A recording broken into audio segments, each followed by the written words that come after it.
Em um evento do PL no Rio Grande do Sul, Jair Bolsonaro disse que, caso continue elegível, cogita se candidatar a vereador pelo Rio de Janeiro em 2024 e para presidente em 2026. Vamos ver. Lógico que eu não quero perder meus direitos políticos. Até falei outro dia, né? Estou pensando em ser candidato a vereador no Rio de Janeiro. Qual o problema? Não há demérito nenhum.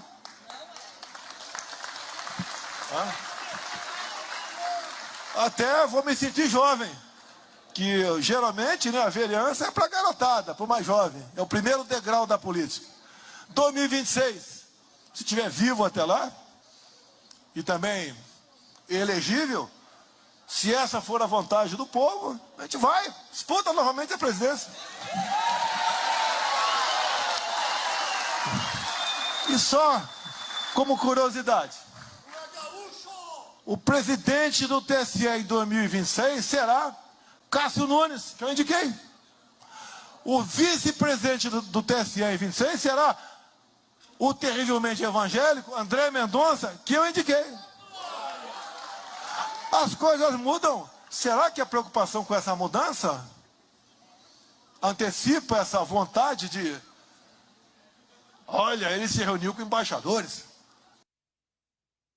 Bem, vamos conversar, analisar um pouco essa fala do ex-presidente Jair Bolsonaro hoje no Rio Grande do Sul. Eu vou começar com a nossa colega que está lá em Brasília, Tainá Falcão. Tainá, muito boa noite.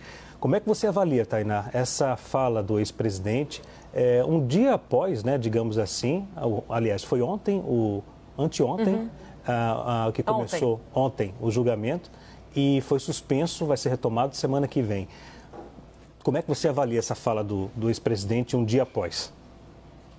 Leandro, boa noite para você e para todos os meus colegas de bancada aqui no Arena. Eu avalio como uma estratégia natural do ex-presidente Jair Bolsonaro, presidente que estava sendo aconselhado a ficar mais em silêncio, mais quieto diante dessa iminência da inelegibilidade do julgamento, né, que ainda vai prosperar na próxima semana, decidiu vir a público, mudou um pouco a rota e voltou a falar e falar bastante, né?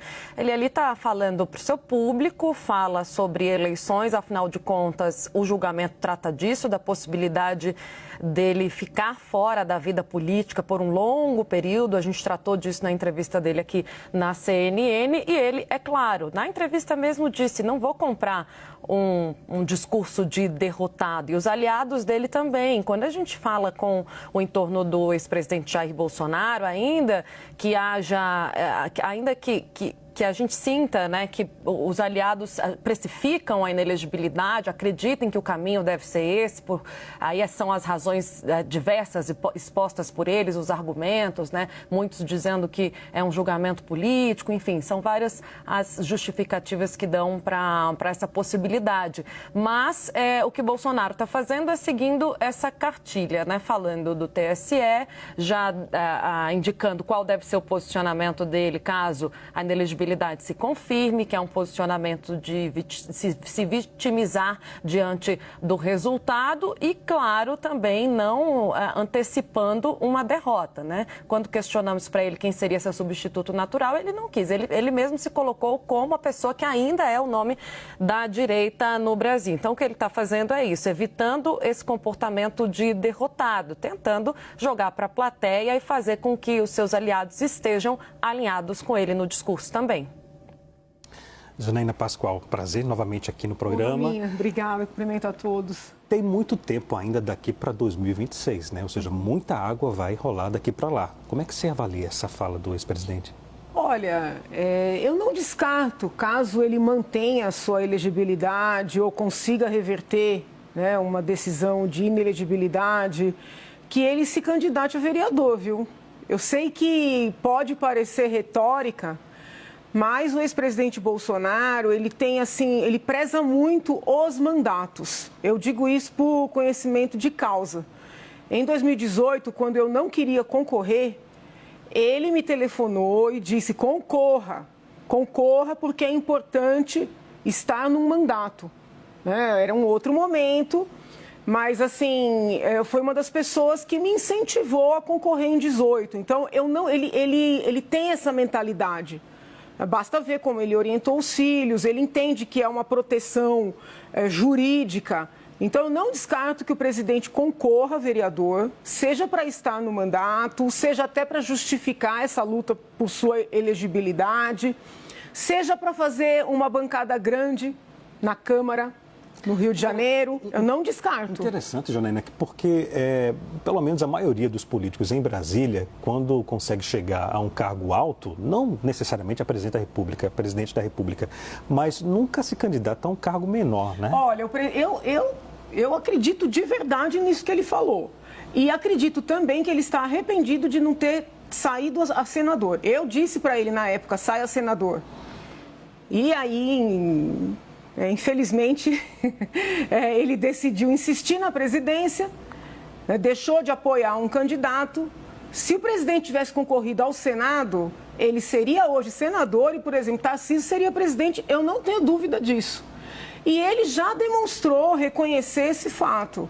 Então, eu não vejo assim que ele tem essa vaidade, não, fui presidente, agora não vou tentar mais nada. Eu acredito nessa fala dele, é possível sim. Muito embora ele esteja ali falando para a sua plateia, para o seu público, né, é importante aconselhá-lo, eu aconselho aqui, aproveitando esse espaço, a evitar esse tipo de comentário que os ministros que ele indicou serão presidente e vice-presidente do TSE, né, num momento futuro, como comentário inadequado que o presidente do PL fez também com relação ao ministro Nunes, agora neste julgamento. Porque esse tipo de comentário, muito embora seja retórico ali para a torcida, né, e nós compreendemos isso no campo da política, porque a política, ela admite a retórica, são comentários muito ruins para o campo jurídico. Não é impossível que um magistrado, para mostrar sua independência, fique numa situação dessa, obrigado até a ter um comportamento mais duro. Compreende? Então, não é aconselhável, né? Se ninguém aconselha o presidente, eu faço isso aqui. Não tenho mais oportunidade de conversar com ele, nós realmente nos afastamos por uma série de questões, mas falo aqui publicamente, não é um comportamento adequado, não é aconselhável e pode ter o efeito inverso. Pode acontecer de amanhã, se eventualmente ele estiver com seus direitos, um desses ministros tenha que ter uma decisão contra ele para mostrar a independência. Isso é ruim. Sila, obrigado pela presença novamente aqui. Você concorda? Qual a sua avaliação? Boa noite. Tudo bem, boa noite a todos. Olha, eu entendo que política é perspectiva, né? Então, um político que não vai sair candidato, que não tem uma perspectiva de poder, ele vai sendo abandonado pelos seus pares e pelos eleitores. Então, eu vejo o discurso do ex-presidente muito nesse sentido. Ele está às vésperas de se tornar ali inelegível e ele está dizendo que sim, vai continuar sendo candidato até para que as pessoas possam torcer para ele. Agora, eu queria chamar a atenção para um dado de pesquisa que a gente fez pelo Zeitgeist Public Affairs, que é uma junção ali do Locomotiva e do IDEA, em que a gente via ali que 75% dos eleitores do Lula, dos eleitores que votaram em Lula na última eleição, consideram que Bolsonaro sim é culpado e deve se tornar inelegível. Apenas 29% dos eleitores que não votaram em nenhum nem outro acham isso. Agora, apenas 7% dos eleitores de Bolsonaro consideram ele culpado.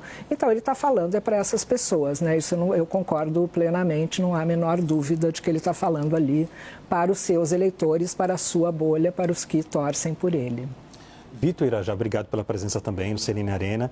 Sua avaliação é essa? Pode discordar, não tem problema. Posso discordar. Vou começar, na verdade, concordando com a Janaína, que acho esquisita, né? A primeira manifestação que eu acho estranha da fala do presidente é exatamente ele elencar os dois ministros que ele indicou para o Supremo Tribunal Federal como presidente e vice-presidente do TSE em 2026. O que parece, de fato, ele confia que, exatamente por ter indicado os ministros, esses ministros devam algum tipo de, fazer algum tipo de deferência ao presidente, ao ex-presidente. Em paralelo, eu achei muito esquisito também ele admitir que seria candidato a vereador, né, um cargo pequeno.